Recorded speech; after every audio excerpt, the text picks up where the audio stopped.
Hello guys, what's up? This is Shark Talking. Welcome back to my channel. So we just got the second part of the Industry Journeys event, and this new event has a very particular character released, and a lot of people were expecting her simply because she is very different character, but at the same thing as before.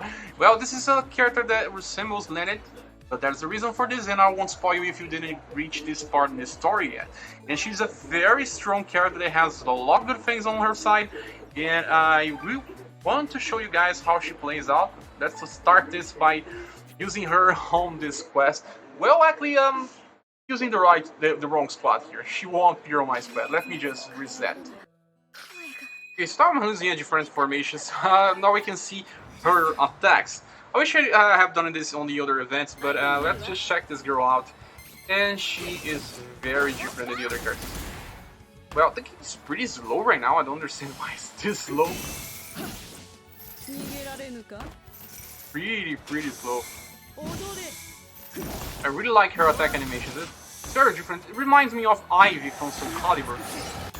And then the last attack is AoE attack that is pretty strong. You can resemble Kokuyo on this regard, but she is better than Kokuyo in every single way. This is the difference of being a different element.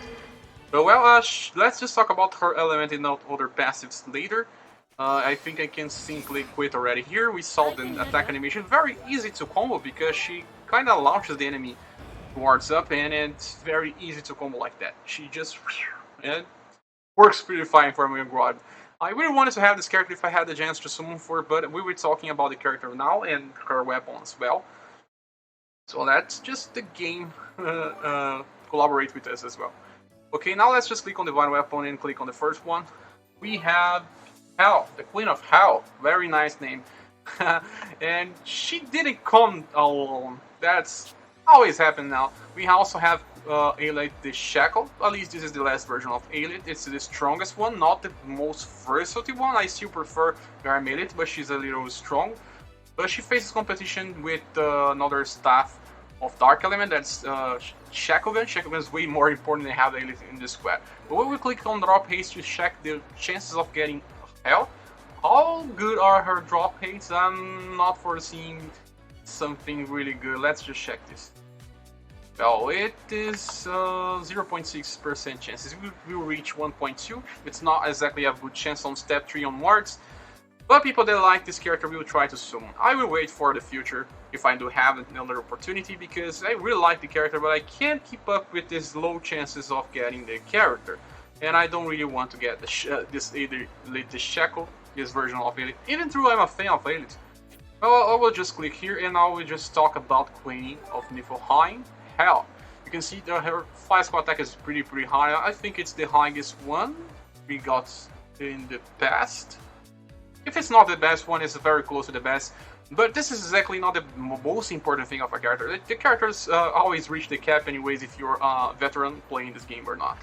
But then the most important thing we talk about the normal attack, she has a downward attack, an upward attack, and then she uses an AoE attack. It's from the Ice Element. She's a character from the Ice Element. She's competing, but not exactly competing with Creation Planet. We also have Suo in the future, and Suo is also from Ice Element and Great Sword user. But they don't really compare here. We also have Summer Thailand, I think, from the Ice and Great Sword. Am I forgetting someone? I don't remember. So now let's just check her passives, and there's quite a lot to talk about in this. You see, the first one is greatly physical damage, but it's actually probably attack and damage dealt by S attacks. And the second one is greatly increased by normal attack, just like Kokuyo, and action skills. Kokuyo doesn't have an increase on action skills, so she's a little more versatile than Kokuyo.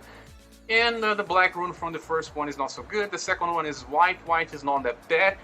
But the best one is the green, and the green is on the last, so, well, we don't have many options. We can at least get plus, 1 plus here to attack a little more sometimes.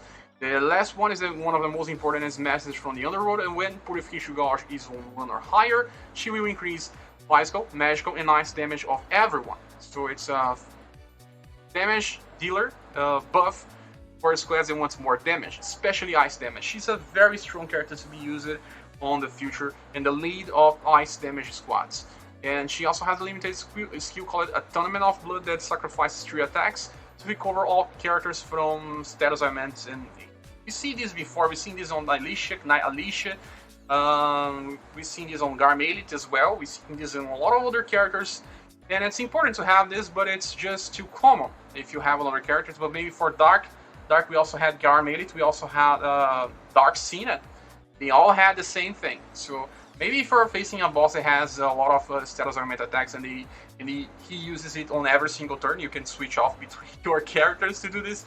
But it's a little of not so important right now. And the last is Ice Spirit that increases Purified Attack. Then just change this for against burst, please. She needs it because she already increases the action skill damage by this Blood Speckle Magic Sport. It's very good. So we talked about the damage, and then we talk about the first thing, that it greatly increases attack and damage dealt as well. That's her orb, call it Evil Device. It's a very good character for normal attacks, especially for farming because of AoE attack. And even more if you have the premium, because you can simply clear Valhalla Assault with a very strong character that will keep being very strong. She was a little beyond the edge when we talk about damage. She can also inflict Curse and Blind. It's not here. They don't easily state this.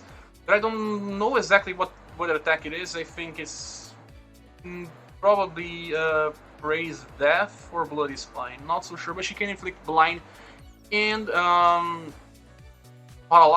sorry, let me just check here. So now I'm back. It's Curse and Blind. Curse and Blind are very important to bosses. It's only lacking Freeze. And this is interesting because Freeze is it's from Ice element, it derivates from Ice, and she doesn't inflict Freeze. But she's not exactly a status augment inflictor when you consider characters like Sarah Queen or Mad God Lizard. She's just a character that can do a lot of damage and also some of the status elements. But I really recommend her. She has a special animation for Purified Attack as well, and it's very strong. So now that we close here, we can see her weapon. It's Heliostar. Very different, very unique weapon. It's the very first design I've seen of this. And when we click on the Divine Weapon traits, we can discuss this a little further. It's colossal damage based on ice, and damage dealt by ice, and she also greatly increases physical damage. I don't think that's it. It's just like the Disparator, but from ice element and colossal.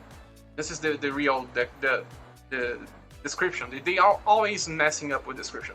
Believe me, it's Disparator, but colossal damage and based on ice element. Although they do not know, it's colossal damage aligning itself with some debuff that debuffs the defenses of ice element and the defense from the enemies by 10%. May seem not like that much, but it may help you getting some more strength to defeat the boss that will nuke you on the next round.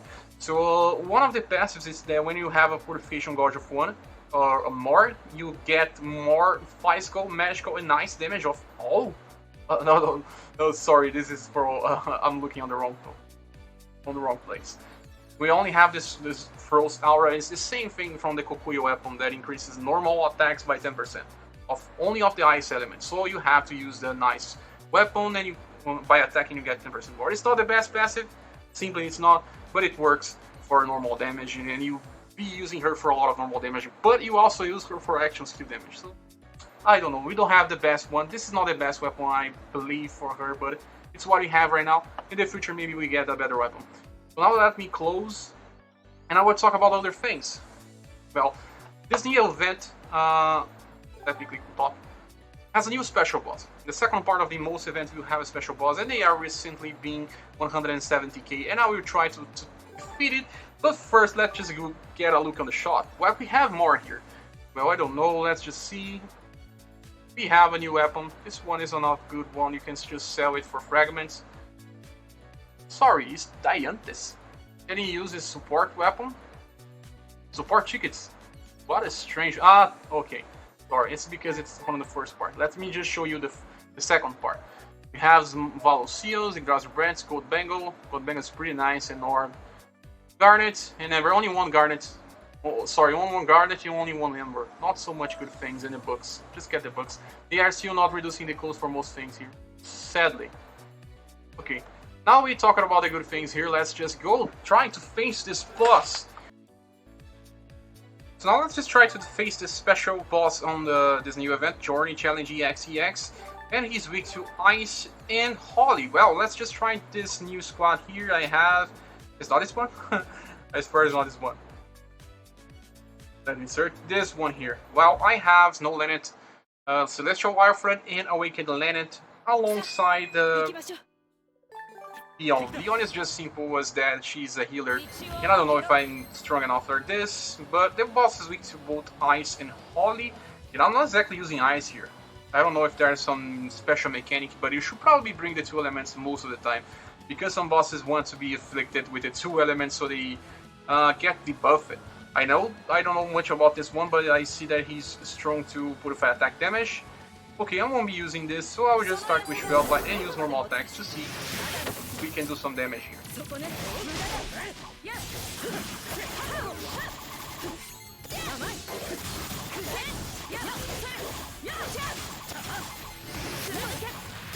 So we did only like 10% damage of this boss HP element. Okay. You're only using Holy. The boss inflicts dark damage, so it's good to use Holy units. Okay, now I can simply keep dealing damage. Let me use my limited skills for some of my characters. And unleash some action skill damage. This is a colossal max of damage, just let me check the totals. I should have just used a disparator before the other one, but okay. I just wanted to see damage.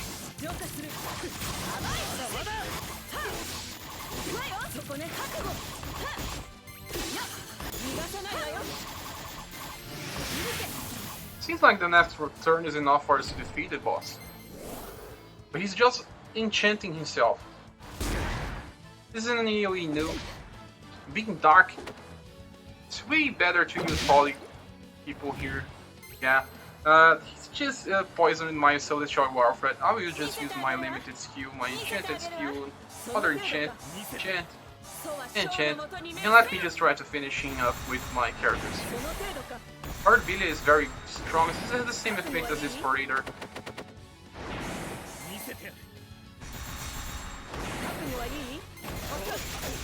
You can see even the normal attack of Wicked Linnet does a lot of damage.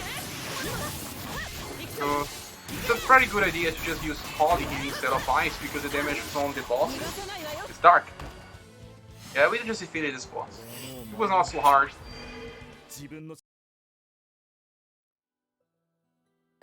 Okay. Just let me check if it's too large AP pots. It's probably this. And with this, we are finally done with this video. We received the 2 large AP pots. So this is it, guys. Thank you for watching this video. Please subscribe if you haven't. You can also support the channel by using either the Patreon or the PayPal button on the description. And we see each other on the next video. Bye!